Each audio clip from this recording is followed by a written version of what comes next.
최근에 담임 목사님께서 추천해 주신 스미스 위그스워스처럼이라는 책을 제가 읽고 참으로 많은 도전을 받았습니다. 아마 여러분들 중에서도 읽으신 분들이 많으실 텐데요. 그 책을 읽게 될 때 하나님이 정말 영혼들을 사랑하시고 하나님께서 정말 영혼들을 치유해 주기 원하시는구나. 질병 가진 자들을 정말 치유해 주시기 원하시는구나. 그 하나님의 마음을 깊이 깨닫게 되었습니다. 스미스 위그스워스는 영국과 유럽 대륙과 미국 전역에 부흥의 불길을 불붙인 영국 출신의 유명한 부흥사입니다. 기록에 의하면 스미스 위그스워스는 수많은 사람들을 구원했고요. 또 수많은 사람들을 병을 고쳤습니다. 그리고 여러분이 믿든지 안 믿든지 14명의 죽었던 자가 그의 기도를 통해서 다시 살아나는 역사가 있었습니다. 예수님도 죽은 자를 살리셨죠. 사도 바울도 죽은 자를 살렸습니다. 그런데 스미스 위그스워스도 그런 놀라운 일을 행하신 하나님의 사람입니다. 기독교 역사 가운데 전설로 불리는 분이세요. 한 번은 스미스 위그스워스가 기차 여행을 하고 있었습니다. 마침 같은 구간에 2명의 여자분이 앉아 있었어요. 그들과 이야기를 나누게 된 위글스월스는 그 두 사람이 모녀지간이며 둘 다 병들어 있는 것을 알게 되었습니다.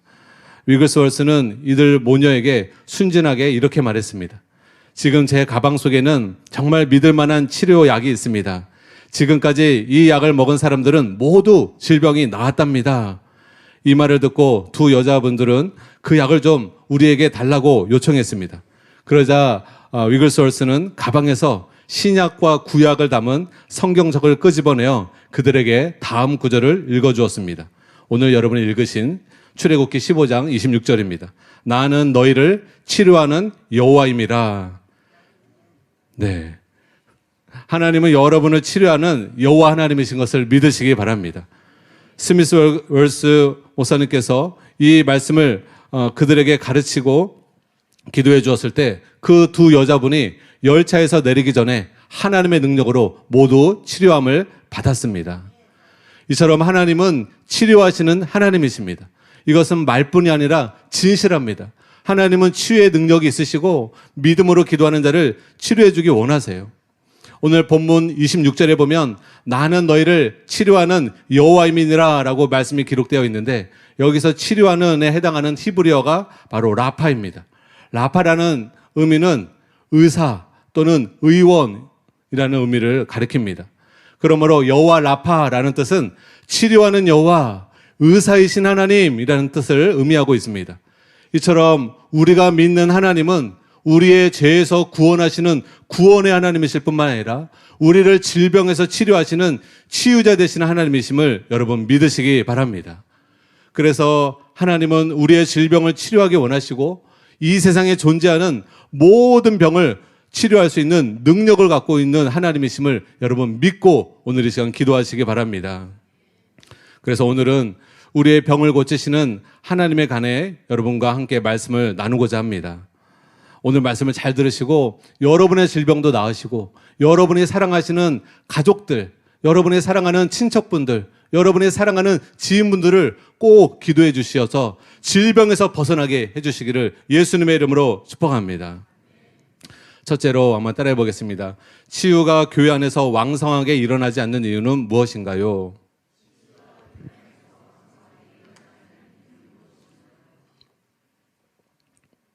요즘 세상에 아픈 사람이 참으로 많습니다. 실제로 암 환자분들이나 중병을 가지신 분들이 코로나 사태 이후에 크게 증가했다고 합니다. 그래서 어떤 이들은 코로나와 연관이 있다고도 생각하는 분들도 있습니다. 이럴 때 한국 교회마다 치유의 역사가 강력하게 나타난다면 얼마나 좋을까요? 정말 이 시대에 많은 환자분들이 교회에 와서 정말 그들의 중한 질병으로부터 자유함을 얻고 치유되고 회복되는 것이 교회 안에 일어나면 여러분 그것을 통하여서 교회가 붕이 일어나고 하나님을 경외하게 될 것입니다. 많은 사람들이 지금도 하나님이 살아 역사하시는구나 깨닫게 될 것입니다.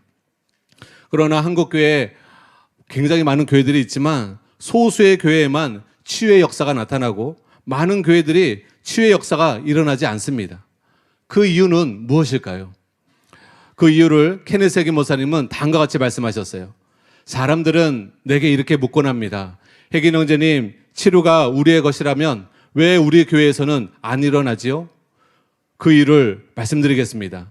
해기 목사님이 대답하시는 거예요. 당신이 다니는 교회에서는 치유에 관하여 설교하지 않기 때문입니다 라고 말씀하셨어요. 그렇다면 왜 많은 교회에서 치유에 관하여 설교하지 않는 것입니까? 그것은 장로교 칼빈의 영향을 받아서 은사중지론의 영향을 받았기 때문입니다.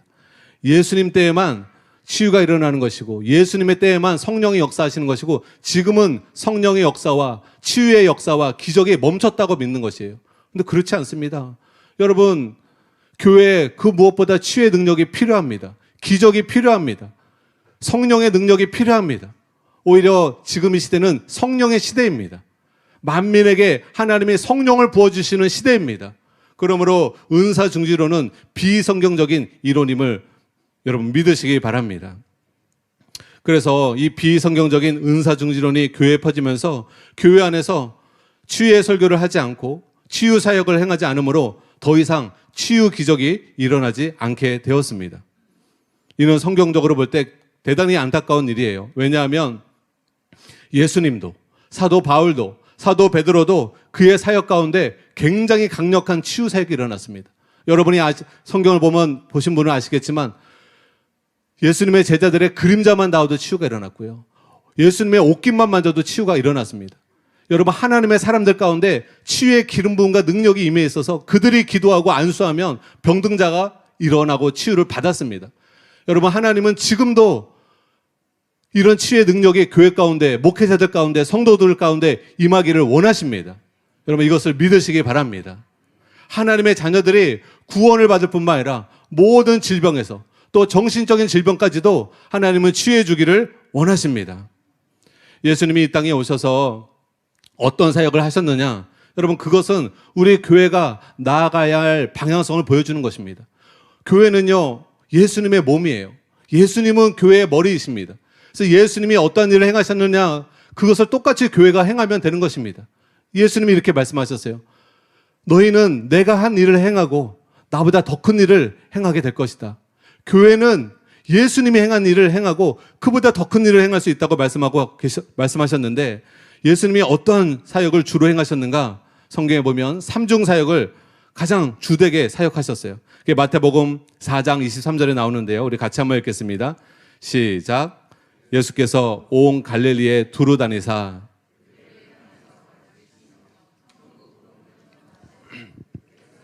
모든 병과 모든 약한 것을 고치시니.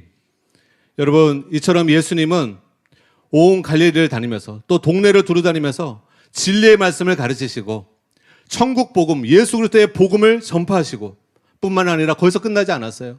복음만 전하는 것으로 만족하지 않고 모든 병과 모든 약한 것을 고치시는 치유 사역을 예수님이 해가셨다는 것을 여러분 믿으시기 바랍니다. 그래서 교회도 진리를 가르치고 천국 복음을 전파할 뿐만 아니라 여러분 모든 병과 모든 약한 것을 고치는 치유 사역을 교회 안에서 행해야 되는 줄 여러분 믿으시기 바랍니다. 그러기 위해서는 당연히 교회 안에 치유에 관한 설교를 자주 해야 돼요. 치유에 관한 말씀을 자주 선포해야 합니다. 예수님은 십자가에서 온 인류의 죄를 대속하셨습니다. 모든 사람의 죄가 이미 예수님의 십자가에서 처리되었습니다. 그러나 그렇다고 모든 사람이 다 용서를 받고 구원을 얻나요? 그렇지 않습니다. 구원은 그 예수님의 십자가의 복음을 회개하고 마음으로 믿는 사람에게 구원이 베풀어지는 것이에요. 그래서 믿음에서 이 구원에 관련된 말씀을 자꾸 들음으로 말미암아 믿음이 생겨서 구원을 얻는 것입니다. 그래서 구원의 복음을 전하지 않으면 들을 수가 없고 구원의 복음을 듣지 않으면 구원을 받을 수가 없습니다. 구원의 역사가 일어날 수가 없습니다. 여러분, 신유도 마찬가지예요. 치유도 마찬가지예요. 예수님이 채찍에 맞으심으로 우리 모든 인류의 질병을 짊어지셨습니다. 예수님은 온 인류의 질병을 속량하셨어요. 그러나 구원과 마찬가지로 그것만으로 치유가 저절로 이루어지는 것은 아닙니다. 구원을 믿음으로 받는 것처럼 치유도 역시 믿음으로만 받을 수 있습니다.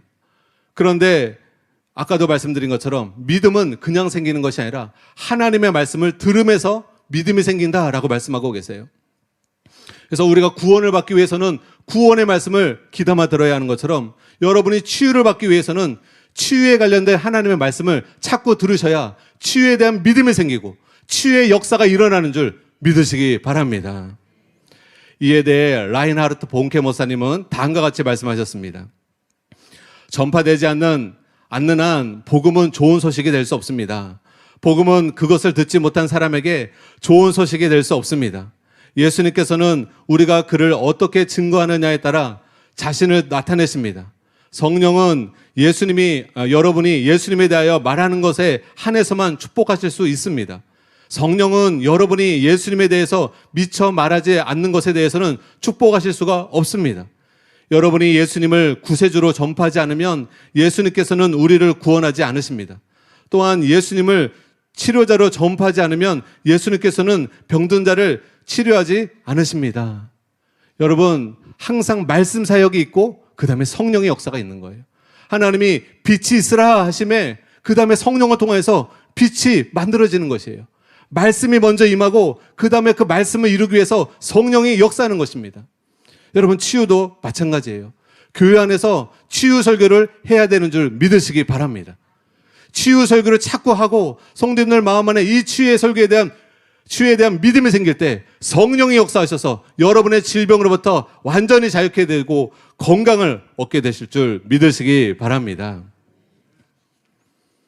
그러므로 강대상에서 예수님이 치료자라는 사실을 강력하게 선포하고 가르쳐야 합니다. 그래야 교회 안에서 치유의 역사가 나타납니다.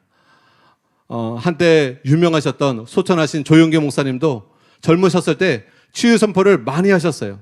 그래서 여의도 순복음교회에서는 치유의 역사가 자주 나타났습니다. 여의도 순복음교단뿐만이 아니라 오순절 교단이 그래요. 오순절 교단은 장로교처럼 은사중지론의 영향을 받지 않았습니다. 성결교나 오순절 교단은 신유를 믿었습니다. 치유를 믿었습니다. 오늘날도 하나님께서 영혼들을 구원하실 뿐만 아니라 질병에서 치료하는 하나님이라는 것을 믿었습니다. 그래서 오순절 교단의 많은 교회들은 성령의 역사가 일어났고 성령의 치유의 권능을 경험하게 됐던 것입니다. 오래전에 어떤 목사님이 이렇게 말씀하셨다고 합니다. 나는 이제 무엇인가 발견해냈습니다. 내가 구원만 설교했을 때 우리 교회는 구원받은 사람들로 가득 찼습니다. 그들은 구원이 필요했던 사람들이었습니다.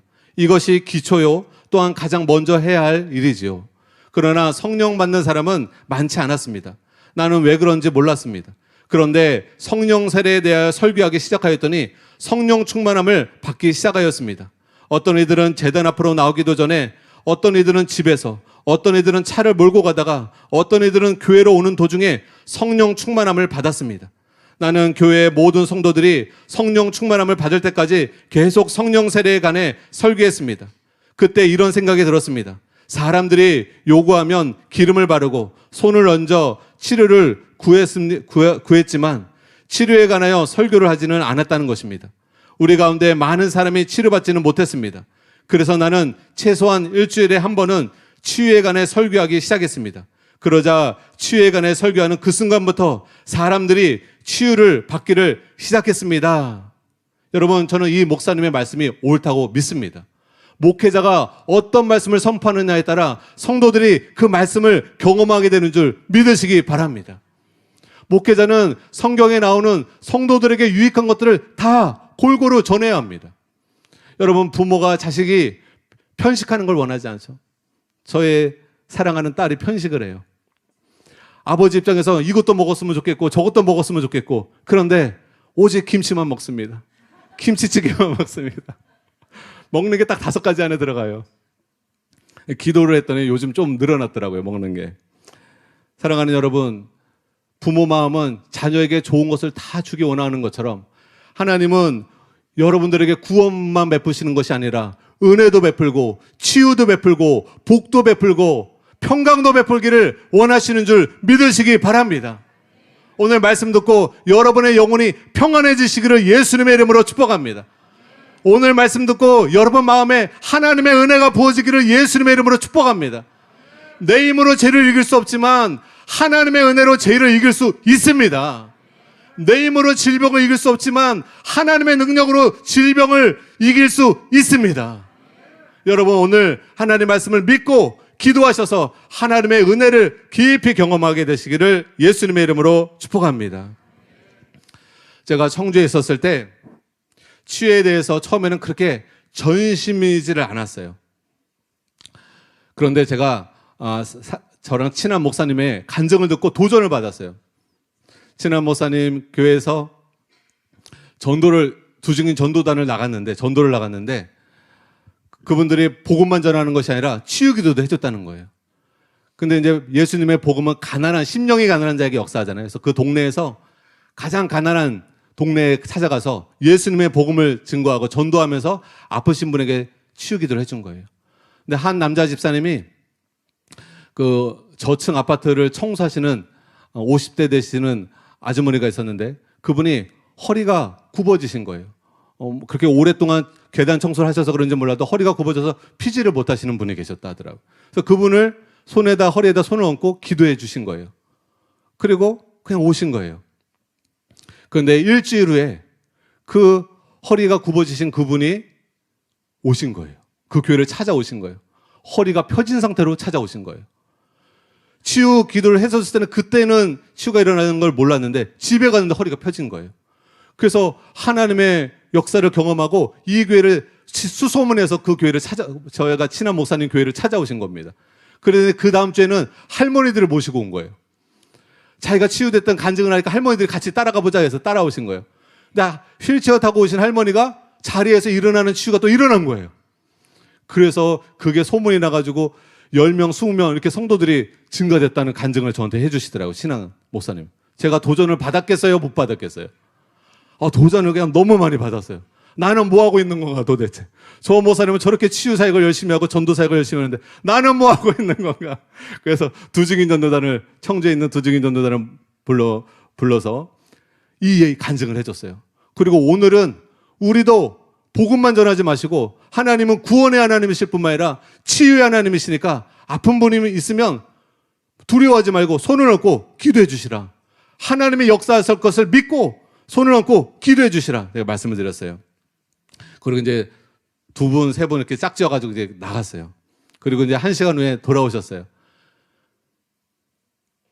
그래서 어느 한 팀이 그러더라고요.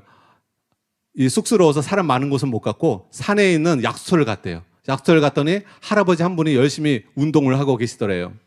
근데 그분이 운동을 하시는데 한쪽 팔을 올리지를 못하더래요. 그래서 물어봤더니 그 오른팔이 오토바이를 타고 다니시는데 교통사고가 나셔가지고 오른팔을 들지 못하는 그런 상황이 된 거예요. 그래서 오른팔로 밥도 못 먹고 오른손을 전혀 쓰지를 못해가지고 아들 집에 와서 며느리가 이제 밥 해주고 며느리가 입에 밥을 넣어주고 지금 그런 상황이었다고 얘기를 들으신 거예요. 그래서 그 얘기를 듣고 우리 두증인 전도단에 손을 얹고 그 할아버지의 손이 치유될 수 있도록 기도를 한 거예요. 그랬더니 전혀 안 움직이던 손이 한 이 정도까지는 올라오신 거예요. 근데요, 똑같은 일이 벌어졌어요. 그 다음 주에 이 할아버지가 어느 아줌마 한 분을 데리고 저희 교회를 찾아오신 거예요. 그래서 어떻게 오셨냐 그랬더니 그래서 얘기를 하시는 거예요. 그때 전도팀이 저한테 와서 치유 기도해 준 사람이 나라고. 근데 집에 가서 이게 완전히 치유가 돼가지고 내가 이제 밥을 내 손으로 먹게 되었다고. 그래서 내가 너무 신기해가지고 왔다고. 그래서 제가 옆에 있는 아주머니는 누구시냐고, 부인이시냐고 그랬더니 아니래요. 이 옆에 있는 아주머니는 친구신데 나중에 보니까 여자친구시더라고요. 친구신데 이 할아버지는 절대 하나님을 믿을 사람이 아닌데 절대 예수님을 믿을 사람이 아닌데 이 사람이 교회 간다고 하니까 너무 신기해서 절대 교회 갈 사람이 아닌데 너무 신기해서 치유받는 것도 신기하지만 하나님이 이 사람이 자기 발로 교회를 간다는 게 너무 신기해서 따라왔다는 거예요. 그래서 그날 그 두 분이 예수님을 믿고 영접하게 되었습니다. 치유를 받을 뿐만 아니라 구원을 얻게 된 것입니다. 사랑하는 여러분, 교회의 치유가 강력하게 일어나야 영혼들을 구원할 수 있는 것입니다. 살아계신 하나님을 증거하게 되는 것이에요. 지금 이곳에 제가 사랑하는 탈북자 가정이 있어요. 청주에서 오신 탈북자 가정이 있어요. 그 아내 집사님 여러분 몇 번 말씀드렸죠. 이 고문을 받으면서 한쪽 귀가 완전히 고막이 녹아져 없어졌어요. 전혀 그 귀를 듣지 못했어요. 근데 제가 그 이야기를 듣고 너무 마음이 안타깝더라고요. 그래서 사사모를 제가 모시고 왔어요. 서울에 있는 사사모 모임에 와서 치유 기도를 받게 해드렸어요. 그리고 계속 마음에 기다렸어요. 앞에 강대상이 있는데 치유 받으신 분들 앞에 나와서 간증하잖아요. 근데 우리 사랑하는 집사님이 안 나오시는 거예요. 나오셔야 되는데 언제 나오시지? 치유 아직 못 받으셨나?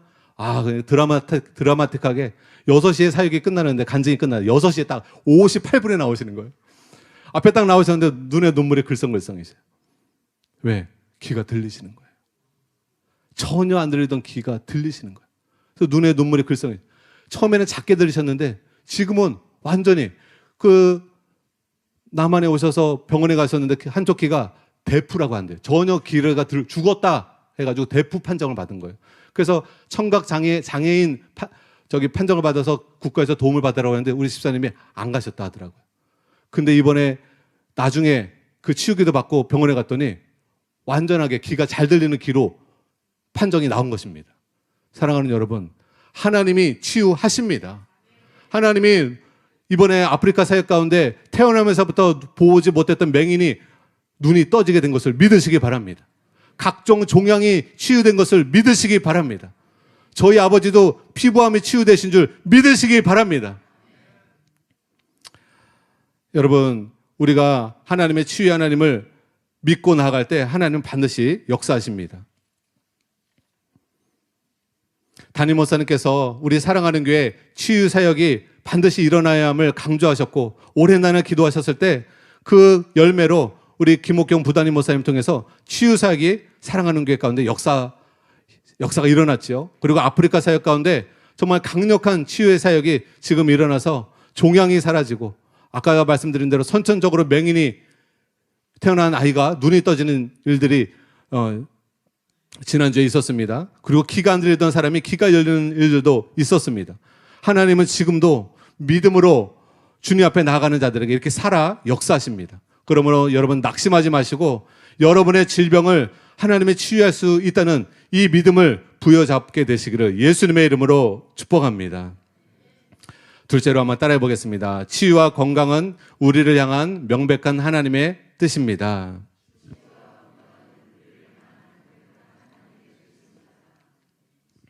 오늘 본문 말씀에서 하나님은 자신이 세운 종 모세를 원망할 뿐만이 아니라 하나님 자신까지 원망한 이스라엘 백성에게 그들의 불평의 원인이었던 물을 제공해 주셨어요. 뿐만 아니라 당신 자신을 모든 질병을 치료하는 의사로 묘사하시면서 이스라엘 백성들을 모든 질병에서 자유케 해주시겠다고 약속해 주셨습니다. 이는 참으로 놀라운 사랑이 아닐 수 없죠. 이러한 하나님의 약속은 구약시대뿐만이 아니라 신약시대를 통해서도 독생자 예수 그리스도를 보내주셔서 여러 가지 육체적인 질병들을 치료해 주셨고 예수님께서 채찍에 맞으심으로 우리의 연약함과 우리의 질병을 담당해 주셨습니다.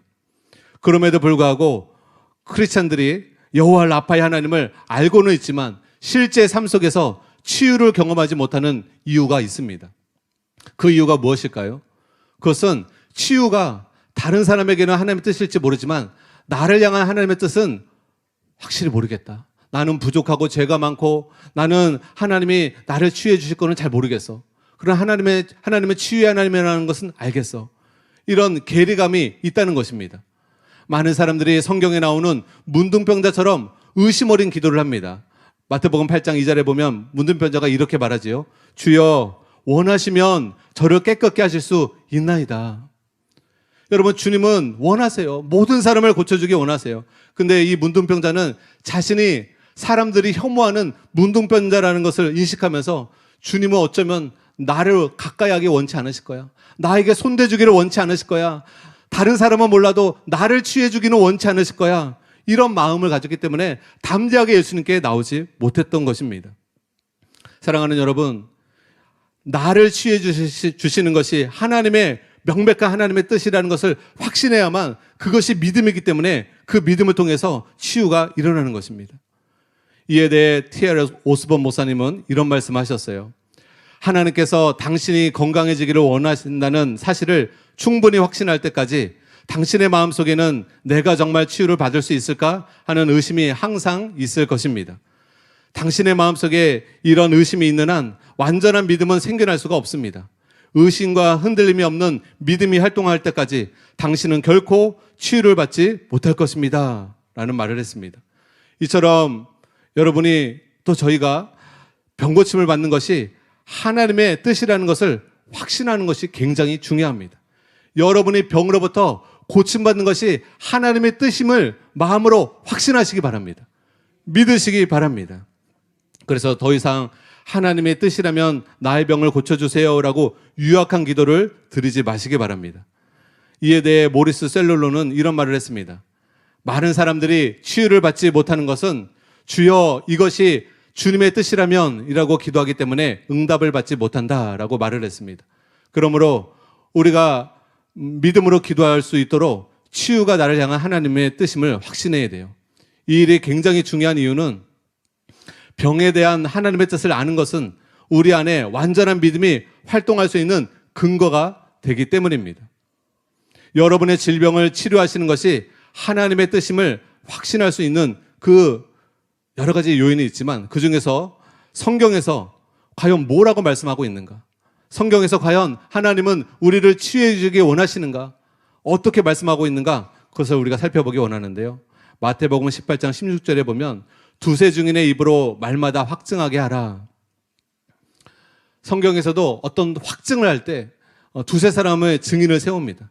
근데 성경에서요, 성경의 인물 이사야와 마태와 예수님의 제자 베드로 이 세 사람 모두가 바로 예수님이 우리의 연약함을 담당하셨고 예수님께서 우리의 질병을 짊어지셨다는 것을 이구동성으로 강조하고 있습니다.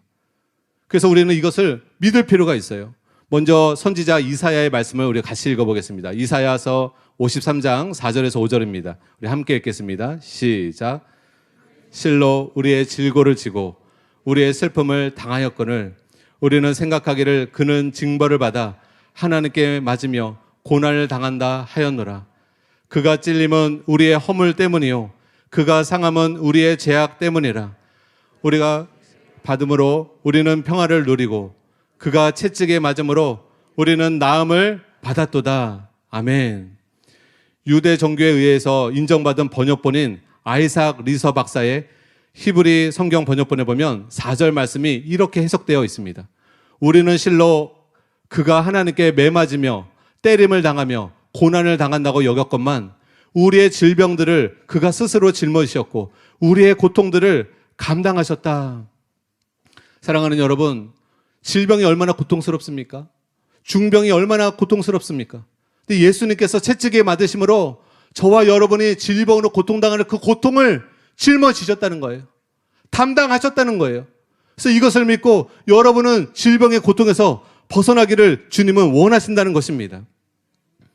마태는 마태복음 8장 17절에서 더 분명하게 이렇게 말씀하고 있습니다. 우리 같이 한번 읽겠습니다. 시작.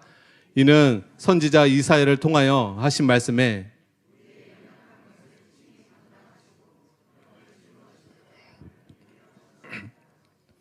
마태는 이사야서 53장 4절을 인용하면서 동일하게 말씀하고 있어요.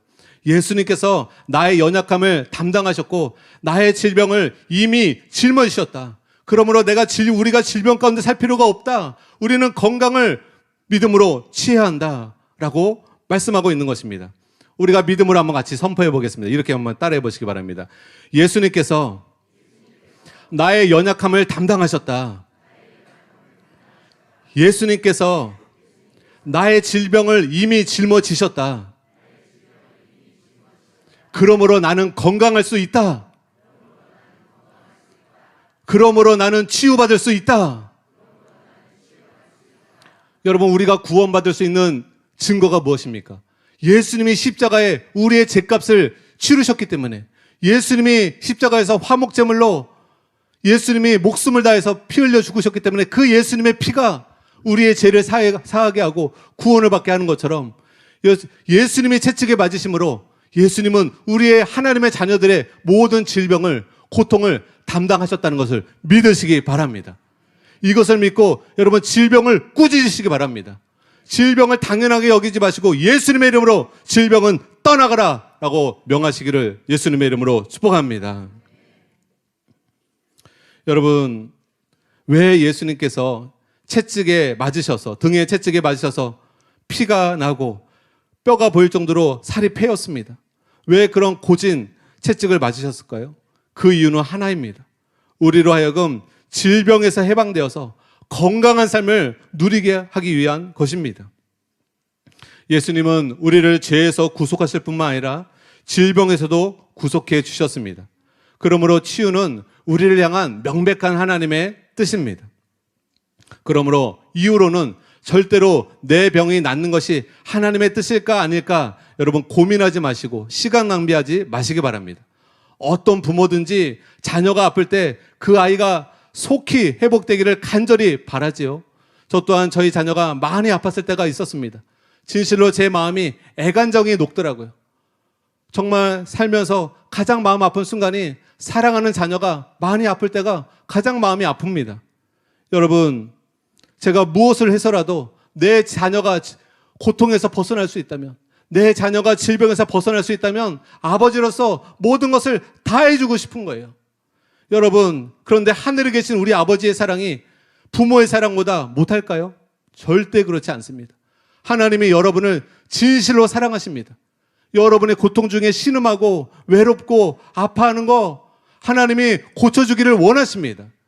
그래서 하나님의 독생자 예수님을 보내주셔서 채찍에 맞으심으로 우리의 질병과 우리의 고통을 담당해 주셨다는 것을 믿으시기 바랍니다. 그래서 오늘 이따 기도할 때 여러분 믿음으로 하나님께 치유를 선포하며 나아가시기를 예수님의 이름으로 축복합니다.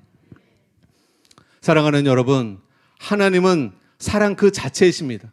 하나님은 사랑이시라라고 성경은 말씀하고 있어요. 또 성경에서는 하나님은 좋으신 아버지다라고 성경은 묘사하고 있습니다. 하나님의 자녀들에게 좋은 것을 아낌없이 주시고자 하는 분이 바로 저와 여러분의 하늘에 계신 아버지이십니다. 여러분이 죄를 회개하고 여러분이 하나님의 능력을 믿고 여러분 믿음으로 기도할 때 하나님은 여러분의 필요를 채워 주실 것입니다. 좋으신 하나님 아버지는 당신의 영적인 자녀들이 영혼이 잘 되고 범사가 잘 되고 육체적으로 강건하기를 원하십니다. 그래서 여러분 한 가지로 만족하시면 안 돼요. 하나님, 오늘 여러분이 구원받는 거 하나님의 뜻이에요. 질병에서 치유되는 것보다 7배는 더 중요한 것이 구원받는 것입니다. 왜냐하면 여러분이 질병을 갖는 것도 고통스럽지만 천국에 가게 되면 여러분이 새로운 신령한 몸을 다 입습니다. 병든 몸으로 천국 들어가는 거 아니에요. 예수님이 부활할 때 그런 신령한 몸으로 여러분도 신령한 몸으로 덧입어서 건강한 몸으로 천국에 들어가는 것입니다. 근데 여러분, 신령한 몸으로 지옥에 가는 사람도 있어요. 영원히 고통을 느끼며 지옥불에서 타지도 않는 몸을 갖고 영원히 고통을 당하는 것이 있어요. 그래서 사랑하는 여러분, 하나님은 그 무엇보다 우리를 구원하기를 원하십니다. 지옥불에서 건져내시기를 원하십니다. 죄 용서해 주시기를 원하시고 우리를 하나님의 자녀 삼아 주시기를 원하십니다. 그래서 우리가 구원받으려면 진심으로 자기 죄를 회개하고 자신의 멋대로 자신의 원대로 하나님 마음을 아프게 하면서 살았던 것을 회개하고 이제는 예수님을 내 마음속에 나의 주님이요 나의 구원자로 영접할 때 예수님이 여러분 가운데 구원자로 역사해 주시고 여러분의 죄를 용서해 주시고 여러분의 영혼을 거듭나게 하시고 새롭게 하시는 줄 믿으시기 바랍니다. 예수님을 영접하시기를 예수님의 이름으로 축복합니다. 오늘 교회만 나오시고 예수님을 내 마음의 임금으로 내 마음의 구원자로 영접하지 않으신 분 꼭 기도할 때 예수님, 내 영혼이 주님의 은혜가 임해야 내 영혼이 거듭납니다. 내 영혼이 삽니다. 예수님, 내 영혼에 임하여 주시옵소서. 간절히 기도하는 여러분 되시기를 예수님의 이름으로 축복합니다. 말씀을 맺겠습니다. 1959년 2월에 케네스 해긴 목사님이 텍사스주 엘파소에서 부흥 집회를 열고 있었을 때 해긴 목사님에게 인생 가운데 한 7번 정도를 예수님께서 방문하셨죠. 이때 예수님께서 해긴 목사님을 방문해 주셨습니다. 예수님께서는 해긴 목사님의 침대로 다가와 의자에 앉으셨어요. 그리고 해긴 목사님에게 이렇게 말씀하셨습니다. 남자나 여자나 내가 주는 치유와 건강을 누리는 것이 나의 완전한 뜻이다 라고 말씀하셨어요. 그리고 연이어 이렇게 말씀하셨습니다. 이스라엘은 거듭나지 않았다. 그들은 너희들과 같은 의미에서의 교회가 아니다. 그런데 너희들은 하나님의 자녀가 되었다. 실제로 하나님의 아들들이다. 그러나 이스라엘은 나의 자녀들이 아니다. 그들은 나의 종들이다. 내 종들이 병드는 것이 나의 뜻이 아니거늘 하물며 나의 아들들이 병드는 것이 나의 뜻일 수 있겠느냐. 나는 그들을 위해 치유를 행해왔다 라고 예수님께서 해기 목사님에게 말씀해 주셨다고 합니다. 사랑하는 여러분, 예수님이 이 말씀처럼 여러분 우리가 질병 가운데 살아가는 것은 결코 하나님의 뜻이 아닙니다. 그래서 여러분 우리가 하나님의 뜻을 믿고 내가 치유받고 건강을 되찾고 행복하게 장수하며 내 수명을 다하는 날까지 건강하게 사는 것이 하나님의 뜻임을 믿고 믿음으로 부여잡고 여러분 간절히 오늘 기도하시기를 예수님의 이름으로 축복합니다. 이제 여러분 중에 죄가 있으면 회개하라고 말씀드렸는데 성경에 보면 사도 베드로가 이런 말을 했어요. 성령 충만함 받아서 회개하고 제사함을 받으라고 말씀하고 있습니다. 그러면 성령을 선물로 받으리니 라고 말씀하고 있어요. 오늘 여러분 중에 내 삶이 변화되기 원합니다. 내 마음이 변화되기 원합니다. 그런 분이 있을 수 있어요. 여러분 진실로 자기 죄를 회개하고 여러분 제사함을 받게 되면 그리고 하나님을 간절히 찾게 되면 여러분 성령의 충만함을 받을 수 있습니다. 하나님의 성령의 충만함을 받게 되면 여러분이 세상을 이길 수 있는 힘이 부여지게 됩니다. 무기력함이 떠나가게 되고 세상을 살아가면서 용서할 수 있는 힘과 사랑할 수 있는 힘과 하나님 말씀 따라 의롭게 거룩하게 살 수 있는 힘, 경건하게 살 수 있는 능력이 여러분 안에 부어지게 되는 줄 믿으시기 바랍니다. 여러분 하나님은요 종이 호랑이가 아니에요. 종이 호랑이가 아닙니다. 하나님은 실제 살아 역사하십니다. 우리가 죄가 하나님과 멀어지게 하는 것이고 죄가 우리의 기도가 하나님께 응답되지 못하게 하는 것이지 죄만 회개하고 하나님께 우리가 믿음으로 나아가면 하나님은 언제든지 우리의 죄를 사하시고 우리가 회개한 죄는 기억지도 않으신다고 약속하셨고 하나님이 우리를 관용하시고 너그러이 용서하시며 우리의 기도를 들어주시는 하나님이신 것을 믿으시기 바랍니다. 그래서 기도하실 때 담대하게 기도하셔야 돼요. 믿음으로 기도하셔야 돼요. 여러분 기도 그대로 하나님이 응답하실 것을 믿고 기도하는 여러분 되시기를 예수님의 이름으로 축복합니다. 마지막으로 제가 최근에 읽은 스미스 위그스워스처럼이라는 책에서 나오는 간증 하나만 읽어드리고 우리 같이 기도하겠습니다. 그 책에 보게 되면 클라크 부인은 죽어가고 있었어요. 2명의 의사가 밤새 클라크 부인을 돌봤지만 결국은 의사도 포기하게 되었습니다. 그 일로 그 남편 클라크 씨는 크게 상심해 있었고 그 클라크 씨는 이 슬픈 소식을 스미스 위글스워스에게 전했습니다. 이 안타까운 소식을 들은 스미스 위글스워스는 친구 니콜스와 함께 2.4km가 되는 클라크 부인을 찾아갔습니다. 집에 도착해 보니까 클라크 부인은 거의 죽음 직전에 놓여 있었어요. 그래서 위글스워스는 친구와 함께 시간을 허비하지 않으려고 곧바로 기도를 했습니다. 그런데 이 친구가 니콜스라는 이 친구가 클라크 부인을 위해서 치유를 기도하라고 했더니 어떻게 기도하냐면 곧 사별할 남편과 엄마를 잃게 될 아이를 위해서 기도하고 있는 거예요. 그러니까 이 친구 니콜스가 볼 때 클라크 부인은 살 수가 없는 거예요. 눈으로 볼 때 더 이상 가망이 없어 보이는 거예요. 치유해달라는 기도가 나오지 않는 거예요. 눈으로 볼 때. 그래서 곧 부인과 사별하게 될 남편과 엄마와 사별하게 될 아이들을 위해서 기도하고 있는 거예요. 이 믿음 없는 기도를 들은 스미스 위그스워스는 너무나 마음이 상했어요. 그리고 친구의 기도를 멈추게 해달라고 했어요. 그리고 친구에게 기도를 부탁하지 않고 이번엔 남편 클라크 씨에게 함께 기도해달라고 부탁을 했습니다. 그랬더니 이번에도 남편도 니콜스 형제처럼 아내와 사별해도 자신이 믿음을 잘 지킬 수 있게 해달라고 기도를 하는 거예요. 아내가 살 거라고 기대하지 않는 거예요. 아내가 너무 중병에 놓여 있으니까 의사도 포기했으니까 이제는 자신의 아내가 치유될 거라고 생각하지를 못하는 것입니다. 그런데 믿음의 사도 스미스 위그스워스는 눈에 보이는 대로 느껴지는 대로 판단하지 않았습니다. 그리고 치유자 되시는 하나님을 굳게 믿고 그 클라크 부인을 위해서 기도했어요. 믿음으로 계속 기도하고 있었어요. 그때 침대에 머리 맞대서 예수님이 나타나셨습니다. 스미스 위그스워스는 두 눈을 뜨고 주님을 바라보게 되었어요. 예수님께서는 위글스워스를 인자한 미소로 바라보셨고 곧 사라지셨습니다. 그렇게 예수님이 나타나신 후에 놀랍게도 클라크 부인이 살아난 것입니다. 생명으로 충만케 된 것입니다. 건강을 회복하게 된 것입니다. 사경을 헤맸던 클라크 부인이 예수님이 찾아오셔서 만져주신 것입니다. 그래서 살아나셔서 장수에서 많은 수의 자녀들을 양육했고 남편보다 몇 년을 더 살았다고 간증하고 있습니다. 여러분, 그러므로 우리는 눈에 보이는 것 따라 판단하지 마시기 바랍니다. 느껴지는 것 따라 판단하지 마시기 바랍니다. 하나님의 말씀을 믿고 믿음으로 기도하시고 믿음으로 행하는 저와 여러분 되시기를 예수님의 이름으로 축복합니다. 사랑하는 여러분, 하나님은 가장 자비로운 분이십니다. 그러므로 하나님은 우리의 모든 질병을 다 치유해주기 원하세요. 그런데 우리가 하나님의 자비와 치유를 받으려면 우리가 믿음으로 반응해야 돼요. 하나님의 자비의 손길을 여러분에게 뻗칩니다. 하나님의 능력의 손을 여러분에게 뻗칩니다. 그러면 그 손을 잡아야 돼요. 어떤 손으로? 믿음의 손으로. 하나님의 자비와 능력의 손을 여러분이 오늘 믿음으로 부여잡고, 하나님 나를 고쳐주시옵소서, 하나님 나를 구원하여 주시옵소서, 하나님 나에게 성령 충만하게 하여 주시옵소서, 내 마음을 새롭게 하여 주시옵소서, 우리 가정을 새롭게 하여 주시옵소서, 독수리 나에게 졸라가 같이 새 힘을 부어 주시옵소서. 하나님 내 영혼을 새롭게 하시고 내 범사가 형통하게 하시고 육체가 강건하게 하여 주시옵소서.